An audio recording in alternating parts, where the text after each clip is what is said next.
Yeah. I used to make a lot of it every year. I had a really big dehydrator, and I had a buddy that would get a couple deer, and he would come over, and we would just make jerky for a day. Do you still have a dehydrator? I need to get one. I don't. It actually might be in the garage, but that's besides the point. Well, if it's a huge one, I don't want all that. No, it's like the size of a filing cabinet. Hey, what's going on, everybody? Welcome to the Stokastic.com MLB strategy show. 10-game action on a Tuesday. This is a nice one. Could have been worse. What? Could have been worse. There's 4 or 6 o'clock games. Wait, 5? Oh, is it 5? Okay. Well, it's a Tuesday, so there's got to be 5 of them, right?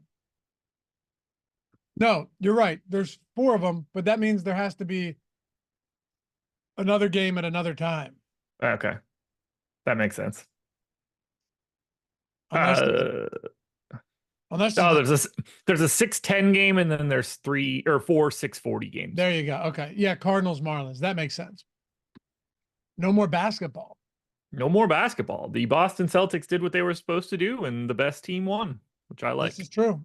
Terrible series. Was not very good, no. It doesn't help that the Mavs aren't very good, but people thought they were. What do you think a Mavs Timberwolves series would have looked like? Or like, oh, I'm sorry, not Mavs. Celtics Timberwolves, or like Celtics Thunder. Do you think those You are didn't better? even name the one that I think is a problem, which is the Nuggets. Well, of course, but I'm saying the Nuggets were out. I think Dallas is a very easy matchup for Boston. And I think Oklahoma City and Minnesota. Less so Minnesota. I think Oklahoma City and Denver pose way bigger problems for Boston. I think Minnesota would have been a relatively easy ask for Boston because they have so many dudes that they can throw at Anthony Edwards, and Minnesota just has a bunch of holes on offense that they don't like.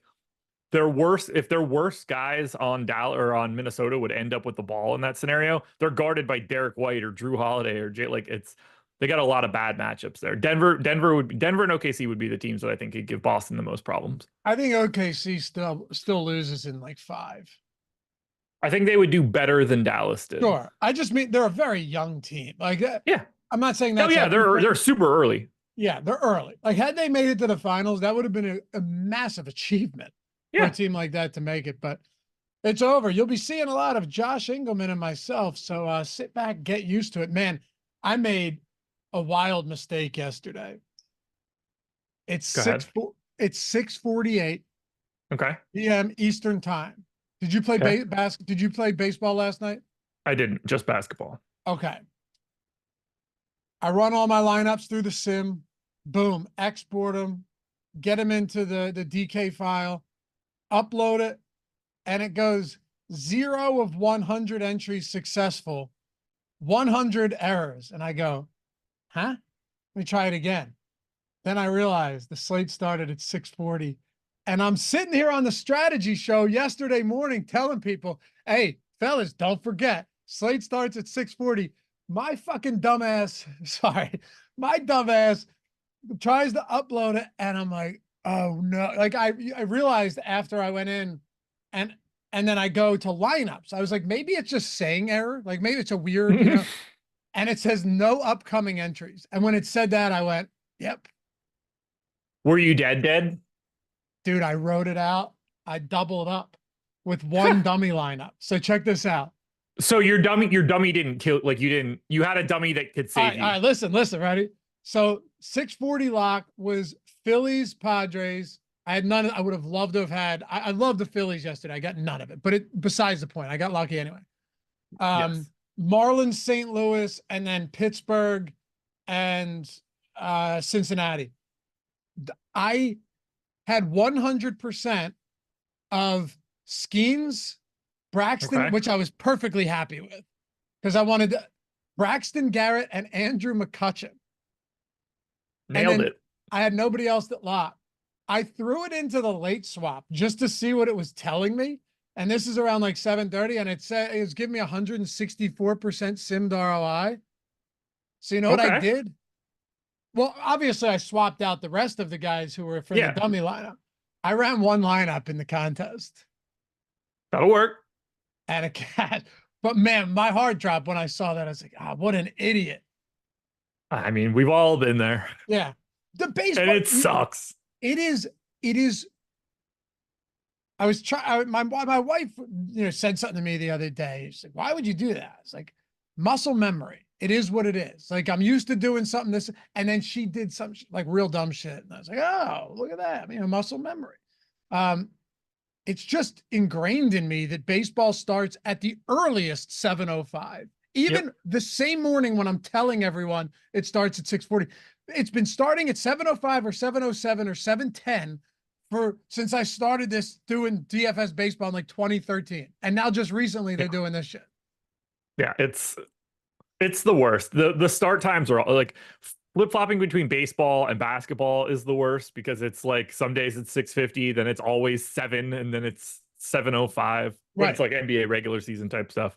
Yeah, but with basketball, it doesn't matter because the biggest mistake I can make is getting my lineups in at 6:58 and I go, oh wait, it doesn't start till 7:30. There's never going to be a time where I get my lineups in late for NBA.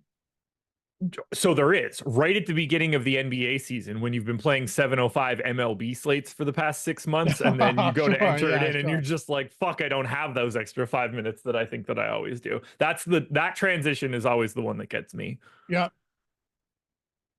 that makes sense. But either way, we'll take it. I'll take it. I know you've probably done this many times. When you escape with a min cash, it's the greatest day ever. Across like 100 lineup train. Yeah. When you think you're just getting blanked, like you go into it assuming you're losing it all, and you double up. That's better than you're going to do like 95% of days that you actually have unique lineups in a tournament. I did that once on FanDuel and ended up having to run a train and ended up like 6 or 7xing. Which is crazy. Yeah. I mean, it's not as good as Adam hitting 100K when he did it. Yeah, for sure. But it's still like, that's still one of the better nights you're going to have out of the year. Yeah. If you think about it. It's like a top 10 MLB day. Baseball, it's so easy just to lose like 65% in any given night. Oh, yeah. Yeah. Anyway, happy to have you guys with us. If you don't mind, take one single second, hit that thumbs up. It goes a very long way for us. And we appreciate you in advance supporting this channel. It's the easiest, freest way to do so. And if you hate this show, hit the thumbs down, but make sure to do it twice. Subscribe to the channel too. Subscribe to the channel. Help us grow this channel. Yes. It's appreciated. Listen in podcast form if you want. Apple Podcasts, Spotify. Where is it you listen, Josh? Podwarp? Overcast. Overcast? Yeah, check out Overcast. You mean check out the best podcasting app? Maybe I'll try. I won't try it. I'm a creature of habit. Okay. Dude, I have iTunes, right? I pay for iTunes. Yeah, and I have you psychopath. And I have YouTube Premium. So like YouTube Premium, I get YouTube Music for free, and I still have Apple Music. It's insane that you use iTunes. I like it. You know why? Because I'm a creature of habit. It's what I know. Well, you should become a different creature. 37,000 Overcast ratings, 4.7 stars. Yeah, I'm just making this one up. No. I don't use Apple for podcasts. I don't listen to podcasts. I do. I listen to every podcast on YouTube. Every podcast I listen to is on YouTube. You're the worst. But like music, I still use Apple Music. Yeah. I couldn't even imagine doing that. Why? It's just music. It's Spotify or nothing else. No. If you want to tell me you use YouTube Music, I could tolerate that one. I have it. I don't use it. I use it periodically. Anyway, ready to talk some baseball? Yeah. Let's do it. Well, anyway, first of all, a couple of things to consider here. One, pitching is not that good. Like it's okay. There are some spots, but like just to give you an example, Pablo Lopez has the highest top 2 pitcher probability on the slate. Yeah. And he hasn't been that good this year. Honestly, Pablo Lopez has had some good starts, but he's also like, I think it's fair to say Pablo Lopez has been one of the most inconsistent pitchers we've seen all season. He's an interesting dynamic for today. When I dug in, all my stuff started moving around, and then all of a sudden it was just like, oh, I guess he's the best on paper guy from a projection standpoint. And I'm getting him. He's in like 40+% of my stuff, but he's become a very different guy. And that's kind of hard to rectify. Like, we're talking about a guy that, struck out 33% of right-handers last year, over 1,500 pitches. This year, it's 27. Like, 27 is still really good, but it ain't 30 plus. And then this year, having a little bit of trouble with lefty power throughout the beginning of the season, 174 x ISO. He's still good. It's still like a 26-ish% strikeout rate. There's enough strikeouts in this Rays lineup that look decent. 9K price tag, fourth most expensive pitcher on today's slate. He's my second most exposed guy right now. It makes sense. I get it. And I have a lot too. He's my highest exposed pitcher at the current time. Real quick, I have to ask you, because I know you and I are a similar age. You got, what are you? A year or two older than me? How old are you? 38? 39. You're 39. Recently, right? February. Yeah. All right. Yeah, big 4-0 coming up next February. I know. Dude, I had a 40th birthday party for my buddy on Saturday. My best man's 40th is coming up. Actually, his birthday was this 13th, but his party's on the 29th. I've hit that time where I'm getting to a lot of those parties. Yeah, a couple of my buddies just hit theirs, and then I got a couple more coming up like the couple months after me. I'm curious for those in chat, how many people remember how many people remember FYE in the mall? The CE store? Yeah. Not me. Yes, you absolutely do. And you used to shop there. Of course I do.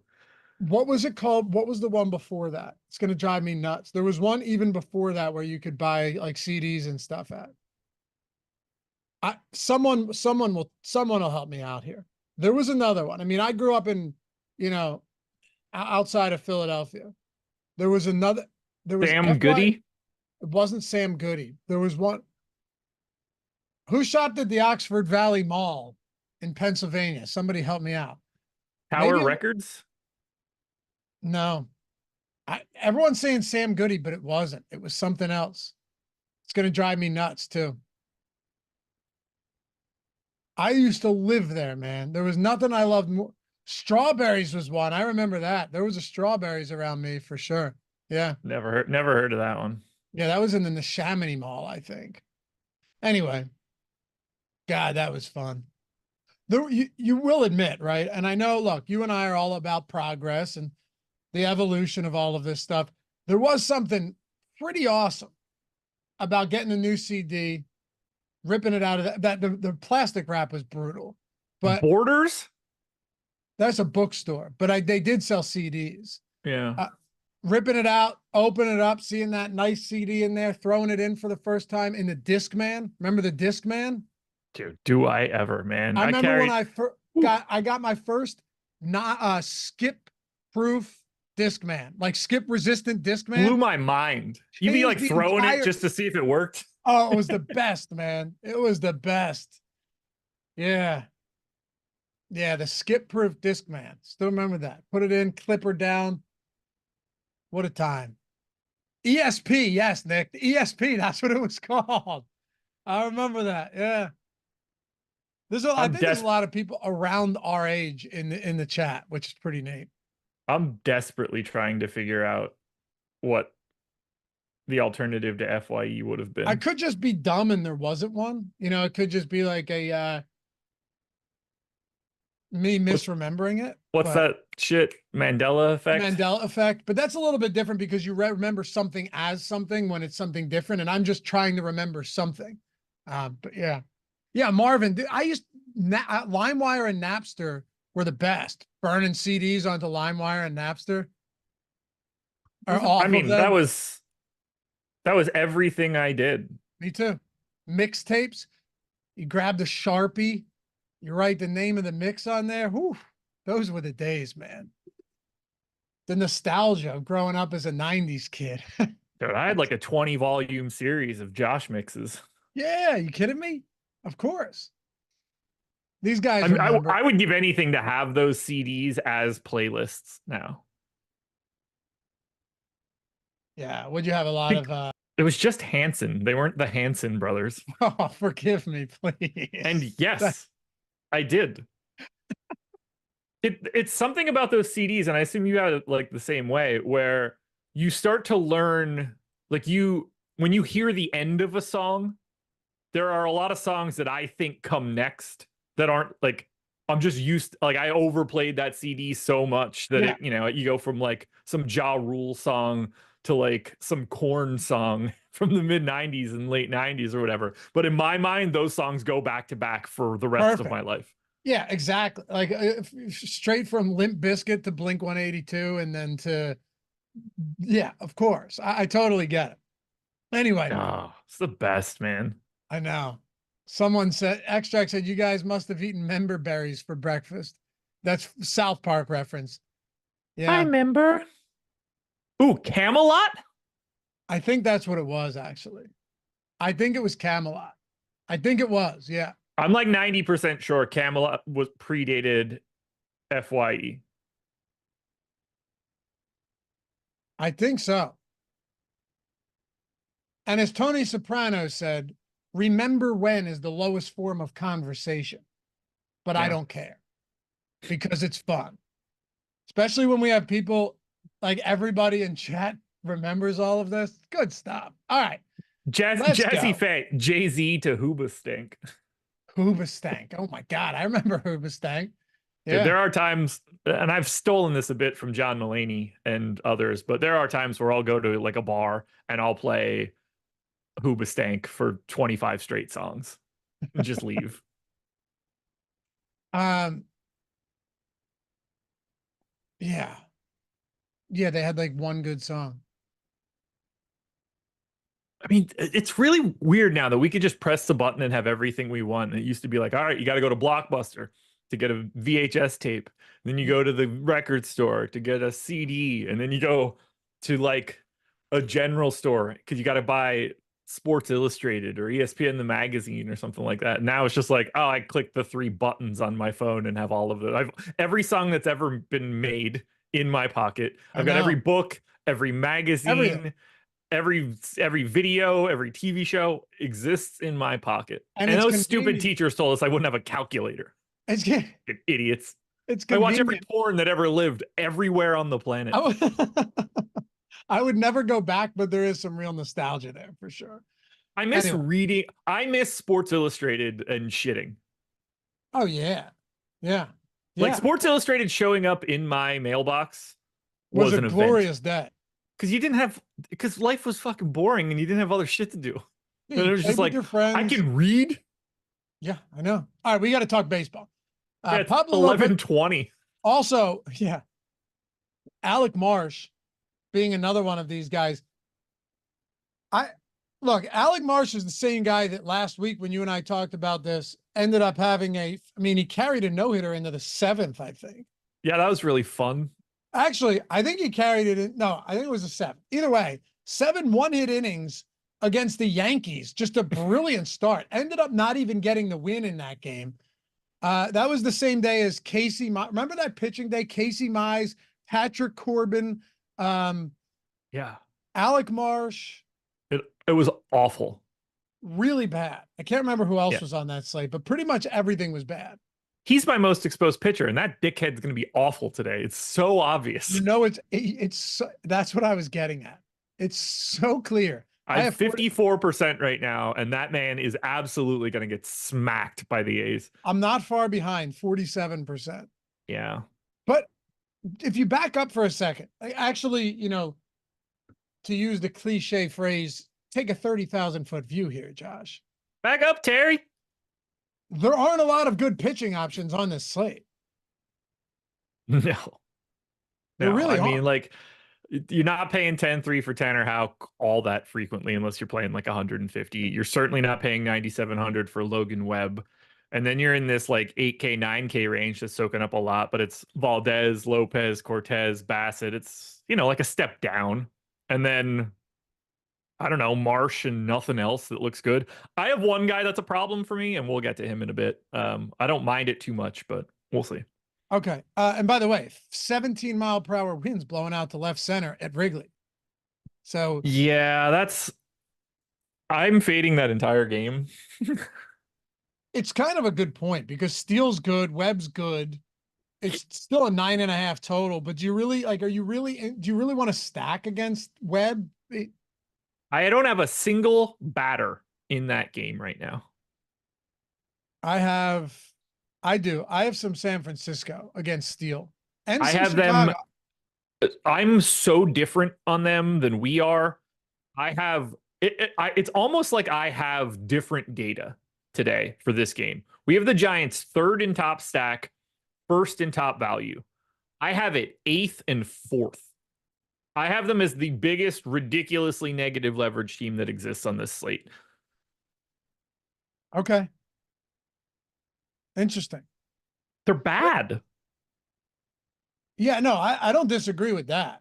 Like if you look at it, like just looking at the implied total, at the very least, the Dodgers are better than them, the Astros are better than them, and then like the Rockies, the Cubs, the Braves, the Yankees are all right around them, but not pulling nearly the same ownership. Ignoring the Dodgers, obviously they're in a very different spot, but like all those other teams at the top of the implied run total table are not getting the same sort of love from an ownership perspective as the Giants because the Giants are free. Most expensive guy in their projected lineup right now is 4,400 in a 15-mile-an-hour wind, 90-degree day. So like I get why they're getting a little juice. They fit in everything you want to do. To me, that's the easiest team to get away from.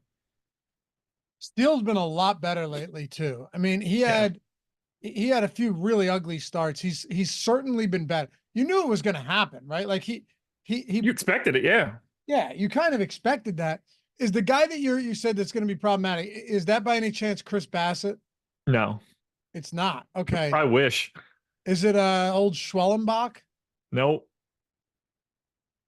Okay, hold on. Is it egregious or is it just like a random guy that looks okay that you're probably getting more of him than you should? Random guy that I'm getting more of than I should. So it's not Bueller then. Nope. Okay. It's Hogan Harris. Nope. What? Myers? Nope. Canning? Yep. Yeah. It's actually not that crazy. Not fun. Oh, I never said it was fun, It but I don't think it's insane. Because feels insane. Yeah, like a lot of the power from this lineup is from the right side. And Griffin Canning's biggest issue is power from the left side. Like by far, his biggest issue is power from the left side. 180 X ISO to lefties. You might be wrong here. 200 to righties. All right. It's been more extreme this season, adding in last year. Either way, look, whether you're looking at just this year or this year and last year, he's got like a 190 X ISO to both hands. Well, that's not great. No, not so much. But from a home run perspective, and the Angels Park is very favorable for left-handed power. Mm-hmm. Very, very favorable. It's been a problem for him. Yeah. What I'm hoping, based on the lineup that is projected right now for the Brewers, Bryce Turang has no power. Sal Frelick has no power. Joey Ortiz doesn't really have any power. Blake Perkins doesn't really have any power. Highest projected ISO is Rhys Hoskins at 195. But you're getting 3 righties against Canning of the like true power bats. Exactly. I think that helps a little bit. I think it helps. I also don't think Canning's very good. Don't get me wrong. Like, no, neither do I, if that helps you at all. The problem here, the problem for me really is that he's the cheapest pitcher on the slate and he shouldn't be. That I don't disagree with. Yeah, 5,500. Like, where did his strikeouts go? 15% K rate this year in 75 innings. You know, north of 20 for every other year of his career. That's a real problem. Because swinging strike rate down 2.9%. God, how many innings did he pitch last year? 127. He had a 26% K rate last year. Yeah. He had a 3.8 Sierra. It's a full run higher. His swinging strike rate was 13%. Wow. Yeah, it is not that this year. Is the velocity a problem? Fastball velocity down 1.2 miles per hour. That's Everything else actually looks pretty similar, though. Yeah, I don't know, man. everybody's making a lot more contact in the zone, which I think is interesting. You know what's Called strike and swinging strike rate combined is down a little bit, but nothing too crazy.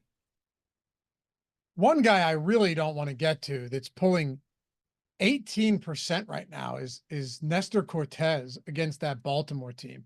That spot scares the hell out of me.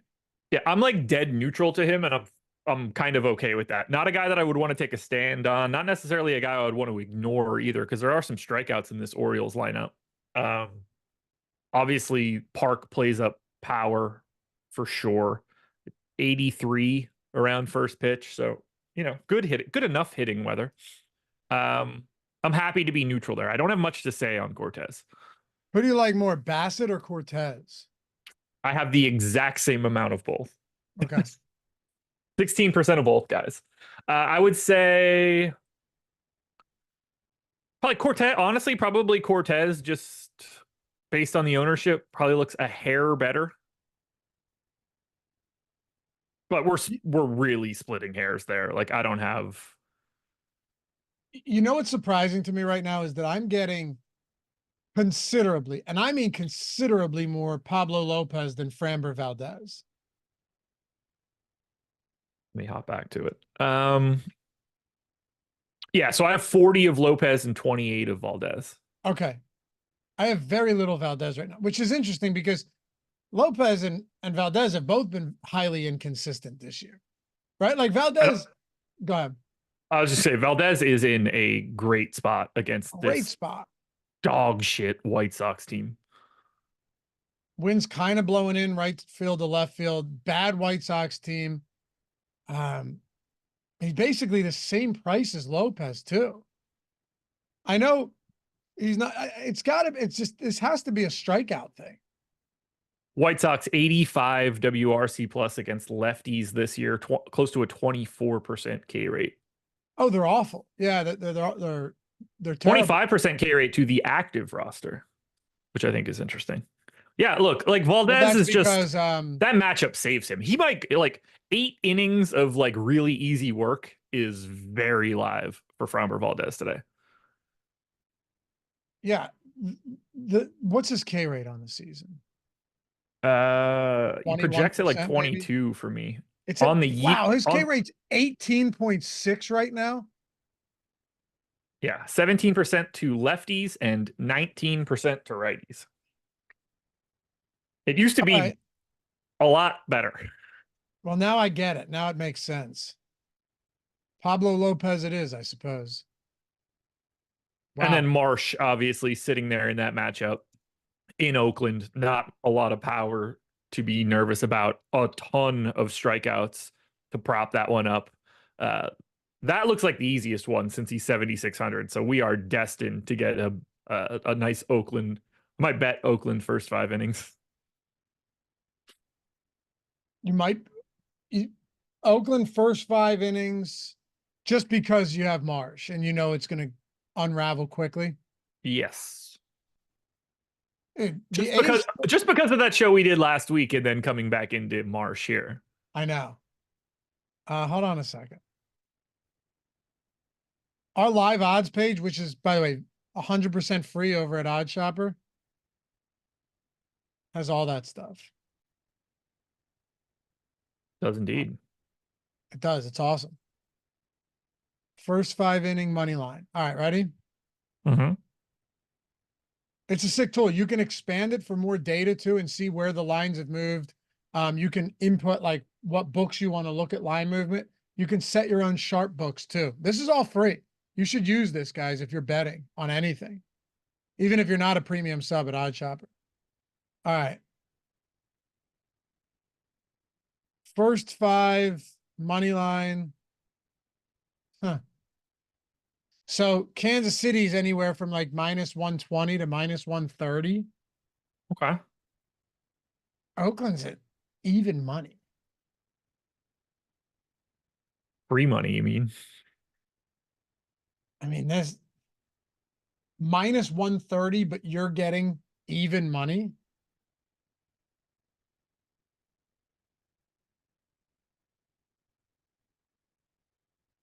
I'm gonna end up betting this. I know I am. I'm looking at it. Do it. Let's see. I want like first 5 innings money line on Oakland, along with it's got to be like team props for the first 5 innings, right? There should be a first 5 innings tab, depending on what book you're on. You can get Oakland. Oh, here's what you want. Oakland A's -1.5 and over 4.5 total runs in the first 5 innings. That's plus 480. So you're just going for it then. I mean, that's the one right there.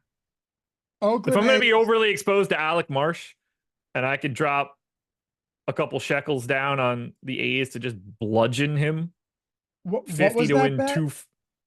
it's A's -1.5 over 4.5 total runs. Where'd you find this? FanDuel. Yeah, what under what? First 5 innings. Okay. So then what are they to just score 4.5 runs in the first 5? Whatever. Either way.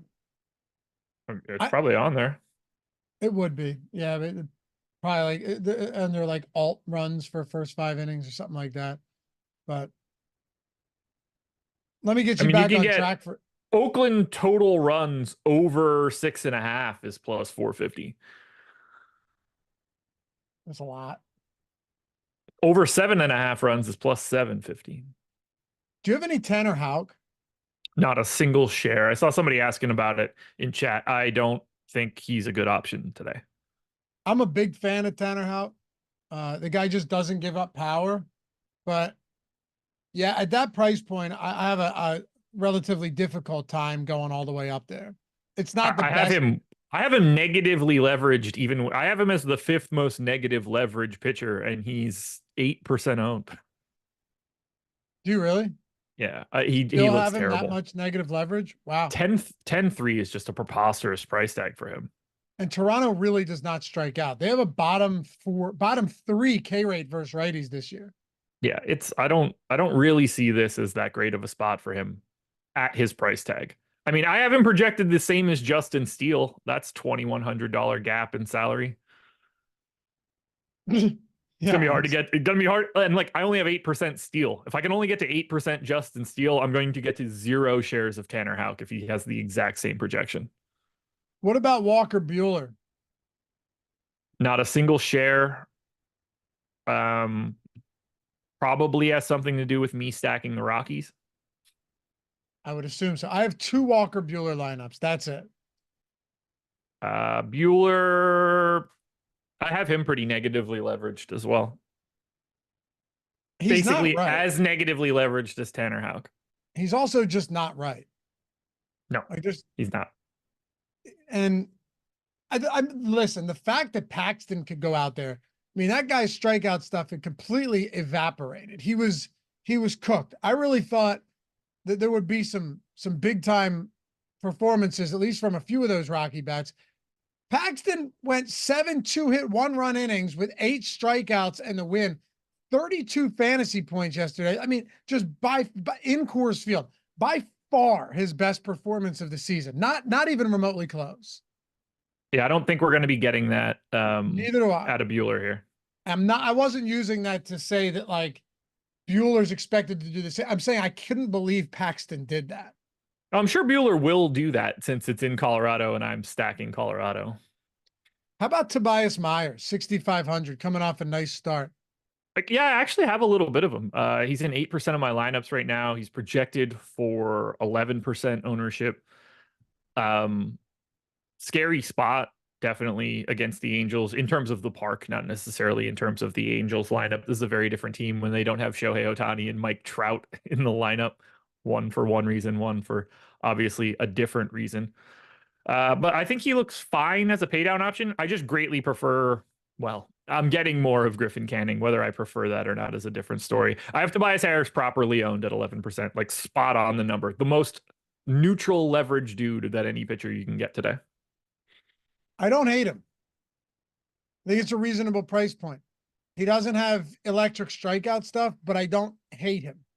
And I think, where you have this Coors slate, you have some good teams with, like, you don't have the Phillies on this slate, so that's helpful. But you're still going to have some teams with high totals, right? I mean, look at it now. Pull up the top stack tool. You still have, according to our totals, you still have 8 teams with 5+ run totals on this slate, and some of those are expensive. So you're going to need some cheap pitching, and he has a 22% K rate. He's coming off back-to-back really nice starts. Really nice. Both of them. I don't hate him against the Angels. I don't love it. There's nothing that inspiring about him. There's nothing that gets you excited, but No. he's gone. I like him more than I like Hogan Harris at similar ownership. Why did he only go 6 innings last game? Great question. He threw 6 innings. And he threw 100 pitches the game before that. Guy was cruising. He threw 66 pitches. He was absolutely locked in. Let's find out. So, did something happen in that 6th inning to change it? Right, like, did he get knocked out of the game or something? Did he get hit with a comebacker? Nope. Top of the 6th. Single. Then they picked him off. Strikeout. Fly out. Then they scored a bunch of runs. They went from down 1-0 to up 5-1. I think they just took him out because it was 5-1. Maybe they just wanted to use the bullpen. I don't know. Like, when he left the game, let me find it. God, his pitch counts all over the place. So when he left the game, their win expectancy was 33%. After that next half inning, it was 94% to win. Wow. So I'm not surprised that they took him out for 7, 8, 9, and they just went to the bullpen in a game where, like, in theory, it's over. It wouldn't be weird to me if he didn't go 8 the game before that. But Yeah. I guess, they had a huge lead. Yeah, there wasn't a lot of leverage left for him to go out there and pitch the 7th. Right. Pitch count's a little weird, but And if their bullpen is fresh, like if they didn't use anybody the day before or something and they needed to get guys work, it could be shit like that. It doesn't appear that there's anything here that we see that, like, mattered. I kind of hate these sites sometimes because, we're talking about it, and I hate just doing this stuff where it's like, hey, he looks okay. He looks okay. It sounds like you're mailing it in, but you're not. Like, there really aren't any. And I love being able to pick off some low-owned options that are kind of flying under the radar. There just aren't a lot of good. Like, Albert Suarez is in Yankee Stadium today. There's Austin Gomber. There's Severino against Texas. He's 8,300. Savali's been terrible, and even if he had like 7,800, Logan Webb's almost 10K. Lorenzen's 8K. Jonathan Cannon's got a brutal spot. I have a tough time making the argument for any of these guys, and we know who they are. Yeah, and I don't think that's crazy. I mean, it's baseball. Like, just looking at my data after all of my sims, including pitchers, I only have 8 guys on the slate that are in the winning lineup more than 13% of the time. And for pitchers, it ends up like those are more extreme because they're small. It's smaller. So it's Marsh, it's Lopez, it's Bassett, it's Valdez, it's Cortez, it's Canning for me. And then like Ohtani, 19% in the winning lineup. He's around 19% owned. Makes sense. Will Smith, 16% of the time in the winning lineup. He's around 15% owned. Everybody after that, their ownership and their success rate is like 10 to 12%. So on days like this, we are going to just be talking about it where it's like, yeah, that works and that works and that works. It's all about piecing those things together and trying to figure out how to build yourself that best lineup. Like, you can get to just about anything here. And if you want to have like a slightly more off the beaten path stack, then your 3 filler bats can be relative. Like, you can get to the Ohtanis and the Will Smiths to fill into that lineup if you want to, because it's not going to take as much leverage. We did something fun yesterday. I don't know. When we hopped onto playback last night, Greg and I were pulling up the post contest sim results and having people drop in their handles and stuff. And we were loading up their stuff and letting them know how many dupes they had and how much sim ROI they had. And, a lot of it didn't look very good. I'm not saying that to be critical or anything like that, but a lot of like heavy negative ROI lineup stuff. And on a day like today, you could really start mixing and matching and try to maximize that in a different way. It's so much different than it is for basketball. And that's why we're going to talk about a lot of guys where it's just like, yeah, that guy's like a 10%er, but there's 70 more dudes that look just like him. Separating those things is hard. What do you think it is that creates the most like negative ROI stuff that people are just like, they don't know it? What do you think the main things are that would create? Because, say you're hand building, it doesn't mean you can't build like plus EV lineups. What are the biggest minus EV? Because we have the post contest sim, you have the pre contest sims. A lot of guys that are in chat already have it, so we're just using that. But for someone that doesn't, like, what are the things that contribute to that the most if you're hand building? I think it's 2 separate extremes.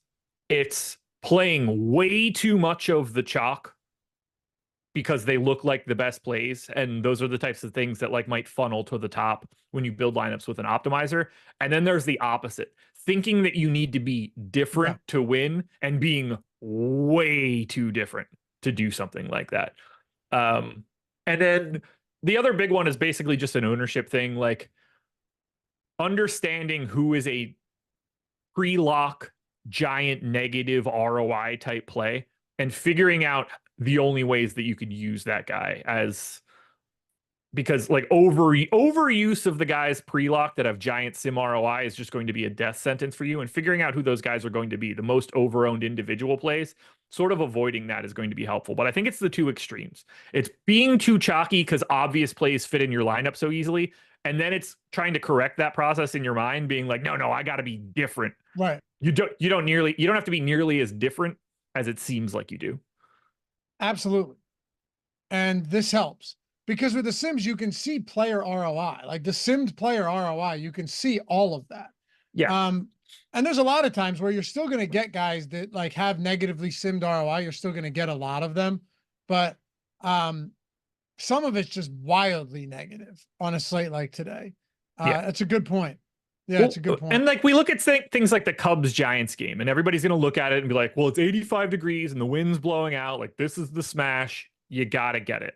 And then you start looking at betting lines for this kind of thing. And it's like, all right, well, the Cubs are, plus 870 to score 10 runs today. You assume one of these 20 teams that are playing today are going to score 10 runs. Like, plus 870 is still like a very unlikely situation. No matter how good this game looks, it's still highly unlikely that the Cubs are the top stack. There's a reason they're 5th in our top stack metric at 6%.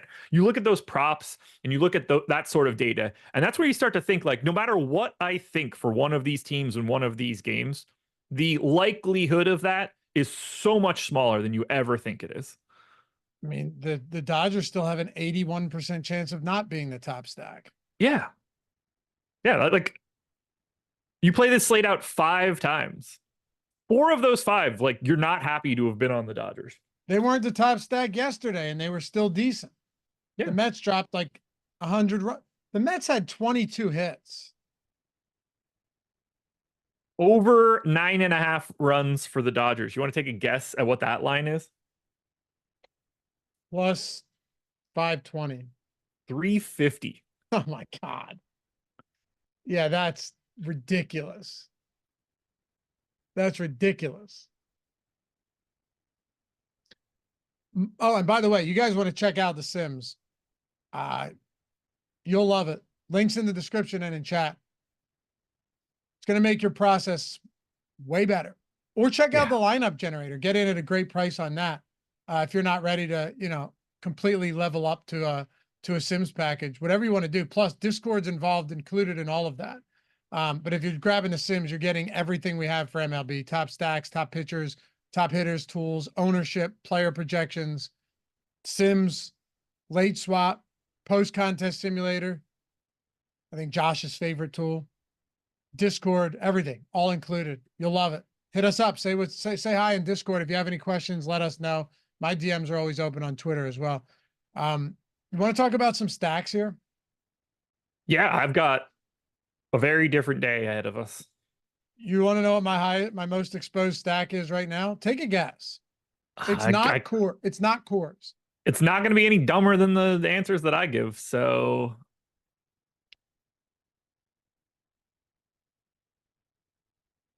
the Red Sox. No.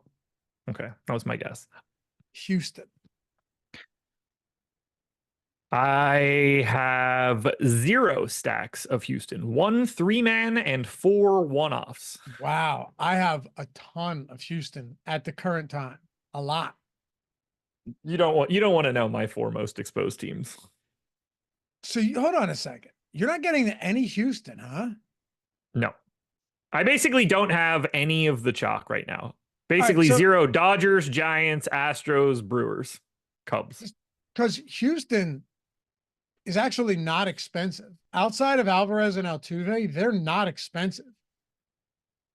The next closest player is a $4,100 Bregman. Just got a lot of respect for Jonathan Cannon. No, you don't. Nope, that's the first time I've ever seen his name. Oh, yeah, because you weren't even doing much baseball before they sent him back down. Now, he's made some starts this year. He's not particularly good, and he wasn't particularly good at AAA either. So I don't hate getting to that type of Houston because they're cheaper than they usually are. Granted, they've got some, Tuckers out, but they're pulling some ownership. I'm still more than twice the field. I have 23% 5-man stack exposure to Houston right now. So we're very different there. What's your top stack right now? I'm gonna name 4 teams. They are the teams that I'm getting to in terms of 5-man and 4-mans more than anybody else. Atlanta, the Angels, the Rangers, and the Rockies. What's your number one? They're all basically the same. I read them. I didn't read them in any particular order. Okay. Atlanta, Colorado, the Angels, and the Rangers. Rangers against Quintana, huh? Severino. Oh, sorry. Yeah, Severino. That's an interesting one. I like it. Angels against Myers, right? Yep. And then Rays against Mize. Wow. Jake DeWitt said outside of Altuve and Alvarez, they're also not good. Correct, but people still stack the Rockies. People still stack a lot of bad teams. I mean, there's a lot of power here. Singleton, Diaz, my boy Trey Cabbage. Oh, the old Cabbage Meister. Yeah. Yeah. The thing is, though, they also have a 5.4 run implied total. Houston still has the second highest total on the slate. They do. Look, they look good. I have them as 4th in top stack, number 1 value, 2nd in my stack score. I just think they're pulling a little bit more ownership than I need on a day like today. Fair enough. Well, that was just to the point of that none of the other guys are good. It's just the total's still high.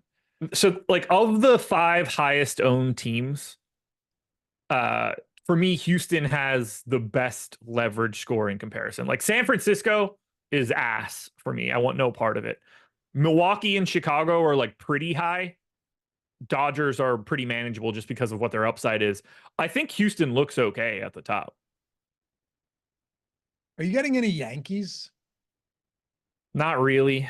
That to me, they do have a bit of positive leverage. In particular, like Stanton and Torres, if they are in, I think look really good at basically zero ownership. I'm kind of just neutral on them. I don't My hate pla- it. A lot of Park plays up the power for sure. They're a really shitty team to stack. 4 outfielders, no MPEs, 8-9 hitters both play just third base. Then you get a catcher. Like it's not. They don't have in their current lineup. They don't have a first baseman. Also, Suarez has done a hell of a job of not giving up home runs. Yeah, does not give up a lot of power. No, not at all. So there's that. I mean, look, this is a top 5 home run park for lefties and righties alike, but doesn't give up a lot of power at all. No, Which is funny because he's not a ground ball pitcher. He was in the KBO, but not this year. He hasn't been. God, I don't miss that. No, I paid no attention to it. I completely checked out. You My didn't want to see that exposures, incredible matchup of Kim versus Kim. my my exposures are almost talking not pitchers, but position players Yeah, are like the whole first page on the Sims for me is just straight. Like we're different here because for me it's just straight Dodgers, Houston, and San Francisco. And you have yeah. basically no San Francisco and Houston. I have a lot of Dodgers, a lot of Houston, a lot of a lot of San Francisco. I have a total of 58% ownership to those 3 teams. That's crazy. Mine's Yeah. probably 1,400. No, like it's up there. It's really up there. One more to it. I think this is a really good slate to take some stands on the non-top couple teams. See, I can see that. I love trying to get some bats against Canning. I just don't love that a lot of these lefty bats have no real power. Like even Yelich, he's been good, but not really a power bat. And that's where Canning gets tagged. Plus, Angel Stadium for lefties is so good. If you just look at the ownership of the top 4 teams, Dodgers, Giants, Astros, Brewers, that's 42% of all of the exposure. Like the Brewers are 8% in the aggregate. The Cubs are 6%. That's 5th overall, and everybody's below that. You have a pack of 8 teams that are all 4% owned. Like, and like the Rockies are 3% owned in cores here against Walker Buehler. To me, that's too low, no matter how shitty they are. Like, I think there's a lot of interesting stuff in the mid tier today. I'll give you this. I think there's a lot more interesting stuff in the mid tier as far as stacks go than I do for pitching. Agreed. Like if I'm looking at some, I can, you could probably even make a decent argument for Oakland stacks against Marsh. Marsh's dude, look at Marsh's power numbers versus righties this year.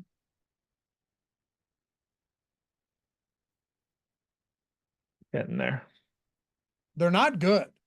They are not good. 170 x ISO to lefties, 235 to righties. Look at his actual ISO to righties. Dude, if you add in last year, it's 238 x ISO to righties, 250 real ISO. Dude.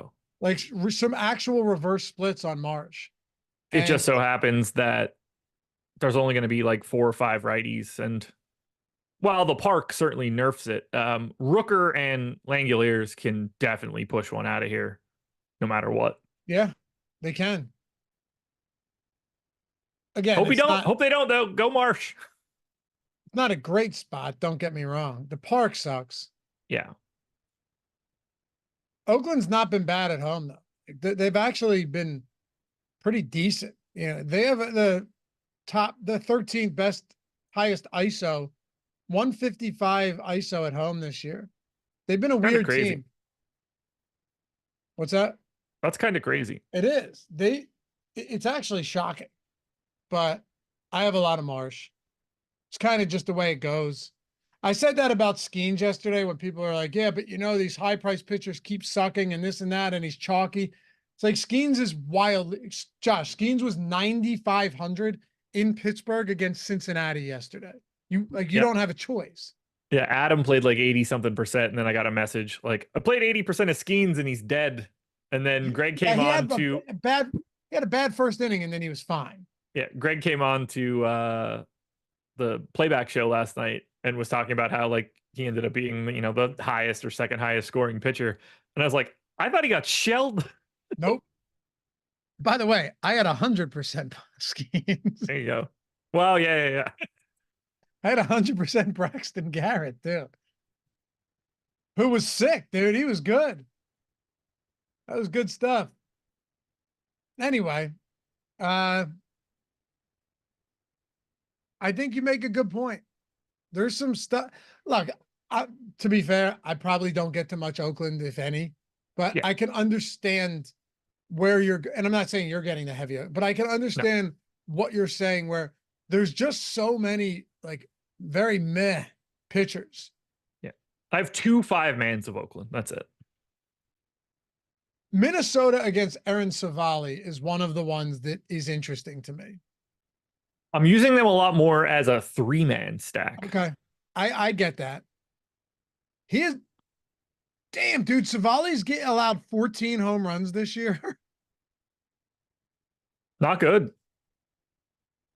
Unless you're stacking against him, that's for sure. I didn't know he allowed 14 home runs. Shit. I mean, if Willie Castro is leading off, he's going to be under-owned for an MPE and a leadoff spot. I've got 12% of Max Kepler at 2% ownership, lefty righty against Savali. Like, I think he looks like a good one-off bat. I like that Royce Lewis, Max Kepler, or Carlos Correa trio. Absolutely. There's actually I should say this. Today's Dinger Tuesday.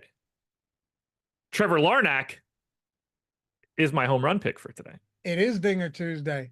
I like it. There are some guys that have allowed a lot of home runs on this slate. Pablo Lopez has had a real problem with the long ball. Savali, Myers has given up a lot. Bueller has been just no good. By the way, we're looking at weather for Tampa and Minnesota, so keep that in mind for today, because that's going to change the slate in a pretty big way. You're right. That's the only bad one, right? I believe that's I don't like talking about it right now because it's so meaningless to try to like. Very much so. But you're at least bringing it up. So yeah, I mean, wind's blowing out to left field too at 14 miles per hour. So that could be very interesting for Pablo Lopez. Very good call. That changes literally everything. Yeah, if that game gets weird, we're lucky that it's at 7:40 and not 8:40 Eastern, or we would have really had some weird stuff going on. Because not just my highest exposed pitcher, but my highest exposed player is Pablo Lopez. Yeah, I mean, he's second for me. Yeah, good call. Also, some potential for rain in Colorado. That doesn't really bother me that much, because unless it's a spot that could be postponed in game or suspended, I don't care if there's a delay. Might even rain delays for bats are meaningless. It only matters for pitching. Right. Well, it's meaningless in the sense that it's less meaningful. Some teams just have but if you know that they have this storm coming in like an hour into the game, and you're like, all right, we know that they're going to be done for 90 minutes and then they're going to come back out. Means 0 to the hitters. Could be a complete death sentence to the pitchers. Right. All I meant is for hitters, if it depends if if it's a team that has a great bullpen or something, but Colorado's bullpen stinks. Yeah. Terrible. So it would probably even help. It might.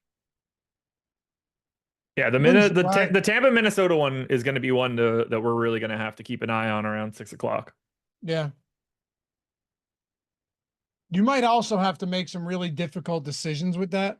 Yeah. Well, that's not helpful. I was going to say the good news is you could swap to Cortez, but he'll have already been started. You can't swap to Bassett because he will already have been started. Justin Steele is probably the next best option for like a, I don't have any other choice. This is my only potential quick swap without getting to Marsh. It shouldn't be too bad to try to fix that problem though, if Lopez ends up dead. No, it should be okay. Any good NRFI looks today? I'm not a big NRFI guy, but let's see. I've never looked at them once.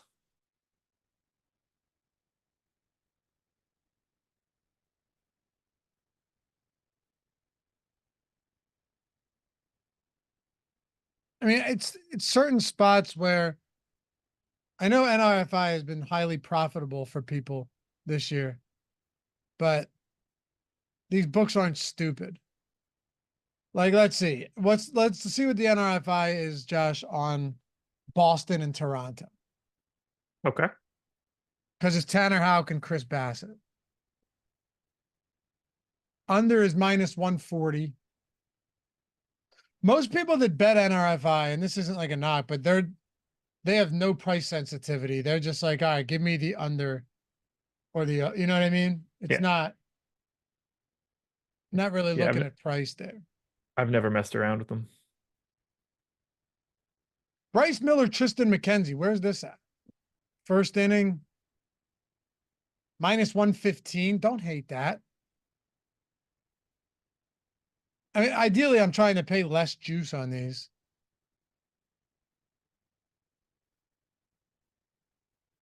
Yeah. We also have free picks on OddsShopper. I think Nathan always does an NRFI play, and he puts a free one up there. Almost every day, he puts a free NRFI pick up there. So check that out too, oddshopper.com. Got a bunch of free picks up already, for sure. Ben up there with his Romania soccer bets somewhere. Here's one. Turkey money line -150, Josh. Is that from Ben? Who do you think it's from? Who do they play? I don't know, dude. I don't know. Jason Gordon, 7K for Ohtani. I had 38% yesterday before I screwed my lineups up. Then I ended up with 100. But yeah. I have 2%. Let's see how much Ohtani I have. And by the way, he ended up paying off that price. He got 27. He good. He had 2 doubles, a single, an RBI, a stolen base. Just guy's stupid good. Yeah. I just like, if you're looking at it, like, just give me Aaron Judge over Ohtani today. I have 30% Ohtani, 30% Yordan Alvarez. Now, if Ohtani is like you're a one-off bat and a 5-2-1 with a stack of the Rockies or something like that, then, you know, getting to Ohtani is a little bit different. But yeah, I'm very light there. I would rather get to Judge. The Dodgers stacks and it weren't actually that expensive yesterday because like Pages is in the lineup batting 5th. He's not that expensive. Rojas had a great game. He was 3,900, I think, Josh. And then you had Jason Hayward in there at 3,700 as well. Biggio was in the lineup too. So there were like a bunch of, outside of your Freeman, Ohtani, Hernandez, Smith, the other 5 were actually cheap. But by God, they're so expensive, the top 4. Man, if we lose this Twins game, it's going to be a really big change. How do you think it? We don't have time, but I almost wanted to exit out and rerun the Sims and see what my exposure looked like. I would be really curious to see what my exposures looked like without Pablo Lopez available. A lot more Valdez, Cortez, Bassett for sure. Yeah, but like, does Valdez just pop up in a big way? I think so, yeah. I think he goes from 20% owned to 30% owned. For you, yeah. But I'm getting like none of him is the thing. All I'm worried about is like what I think his ownership goes to, which I think it jumps by like 10%. Yo, throw some homer picks at us today. It's some Dinger Tuesday. I only had 1 homer bet yesterday. I put half a unit on Kyle Schwarber to homer. and I was mad at myself. He did homer. I had a $25 free bet from last week's Dinger Tuesday that I forgot about, and that lost. That was a 3-leg parlay, 25 to win the old 1800s. Shockingly, it did not win. Had the Schwarber bet, and I was kind of mad at myself, Josh, because I was thinking Kyle Schwarber 2 home runs or Kyle Schwarber first home run, and I just played it conservatively for Kyle Schwarber home run. He hit 2 home runs. He hit the first home run as well. Eric had the 2 home runs. Nice. It should have. I mean, it's June for Schwarber going up against Vasquez. Not both of them were off of him, but yeah, it was a good spot. Best home run prop right now on FanDuel is Pete Alonso, plus 340. Pete Alonso against Lorenzen. Yeah. Look at Lorenzen's power numbers against righties this year, by the way. Trying to figure out if I have any others that look good. Trevor Larnach, but I already gave that out as my Dinger Tuesday pick. Yeah, Lorenzen has a 263 X ISO versus right-handed bats. He's been a true reverse splits guy this year. True crazy reverse splits on Lorenzen. I don't really see a lot of really good value for homer props today, actually. No?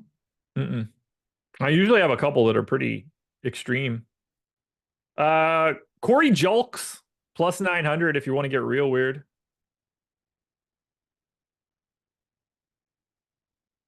If we're just not talking value, but just good home run plays, I think you're going to find guys that you like across the, like there's a lot of pitchers today that give up immense power. Yeah. Pete Alonso at BetMGM is even better than at FanDuel, plus 375. Is it? Yeah. Ian Happ, plus 600. I don't hate that one. Caesars also has boosts as well. So I do both each Tuesday. If you guys want to, we'll have a Dinger Tuesday promo going today as well. And give out all of our picks. Einsteinium said Laffy Riley Green plus 425. Okay. Devers versus Bassett for Steven. Juan Soto plus 340. Soto plus 340. Okay. I'd love to look at some lefties versus like Griffin Canning, but and I was trying to pull that up earlier, Josh.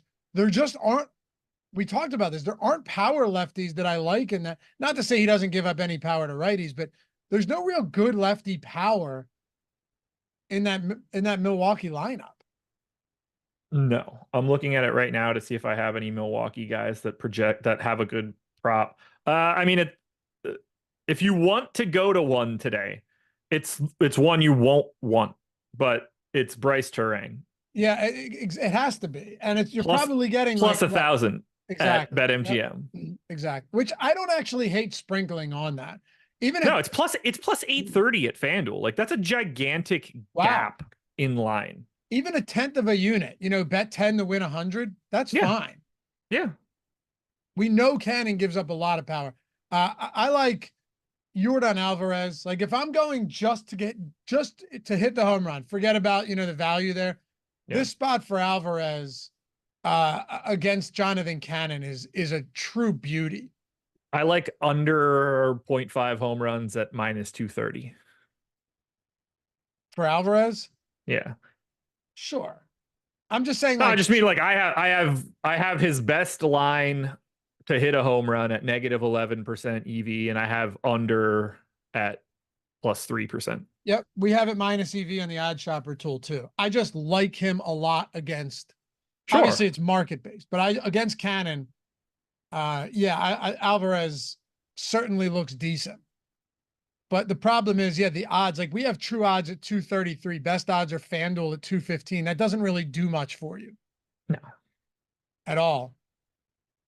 Do we have any plus EV home run props right now? Let's see. I don't have many. Just to put that out there. We have Gunnar Henderson. It's actually not crazy. I get the righty against Cortez, small park. That's on Caesars at plus 480. We don't have much outside of that at all right now. There's not a lot of good. Yeah, I don't have that one. There also just seems to be a lot of consensus across these books on home runs right now. I bet Schwarber is like plus 230 right now. I don't have it. I bet Kyle Schwarber is shorter odds than 200 at some books. It's plus 250 at Caesars, and it's plus 195 at DraftKings. Pinnacle has plus 169. Yeah. Yeah, plus 250 looks really good, I would imagine. I don't hate that at all. June Schwarber is just not human. Well, there's that. Did they postpone it? Oh. Apparently. Oh, well, what were you talking about? I thought you were talking about, I thought that reaction. Well, I thought Brian Tate in chat was a real person. Hold on. Oh, I didn't see that comment until now. I don't. Yeah. So that's not true. Nope, not true. Oh man, you took the bait, huh? You took the bait. Well, I mean, the way that that's written is usually like oh, I just saw that this popped up. Correct. It wasn't it's not gonna play. It's definitive. So, Brian Tate, thank you for absolutely nothing. Before we go, Josh, I did rerun The Sims since we were talking it's fun talking betting sometimes, I must say. It is.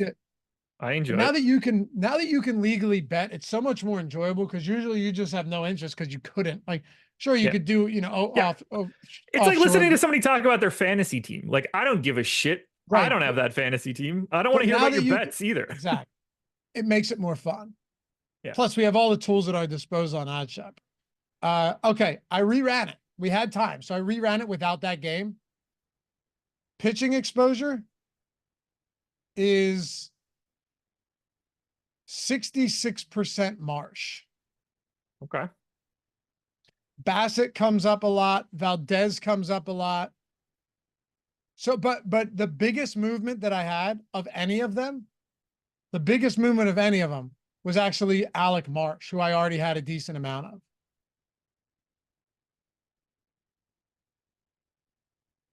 Yeah. Nothing crazy. No.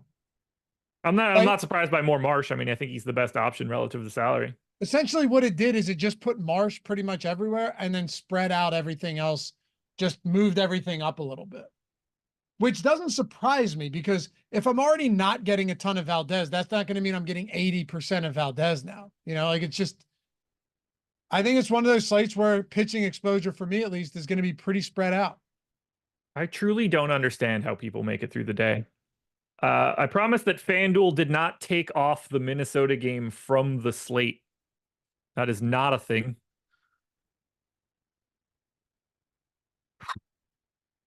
What's wrong, man? I just like I can't imagine cannonballing in with this garbage information. Did you double check? They don't remove games in the middle of the day that aren't canceled.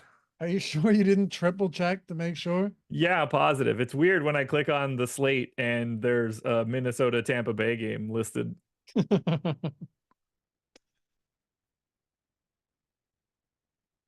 Yeah. Of course, Minnesota's still on FanDuel. Games don't get removed. Probably went into the early slate. Oh, they took it off of the 6-10 slate that never had it. Anyway. Oh my God.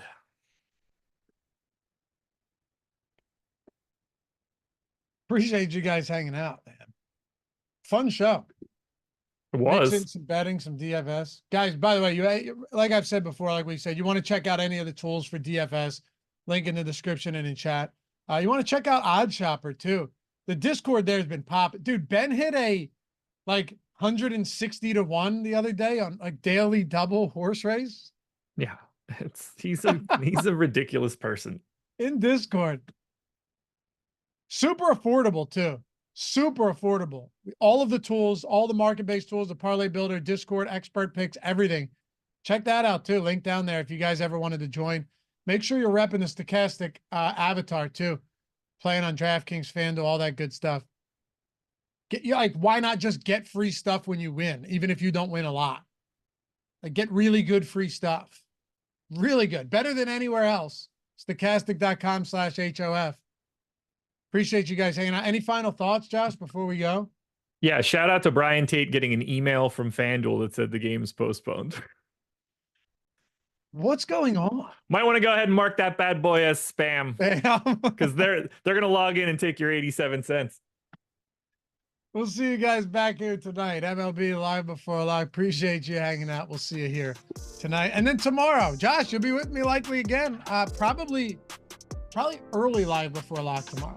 Yeah, I assume you and me are going to be doing this show Quite other a bit. than when I'm on vacation for the next 2 months. Oh yeah, when are you going to Ireland? Like 10 days from now. All right, for 2 weeks. I'm leaving on the 26th, so 8 days from now, and then we end up in Austria for a bit, and I get home on the 8th. Nice, and you're traveling by boat. Yes. Okay.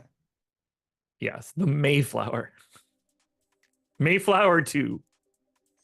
Well, I'm going back. Godspeed, sir. Yeah. I'll pray for calm seas. All right, guys. If I end up in the seas, something bad happened. See you guys later. Peace.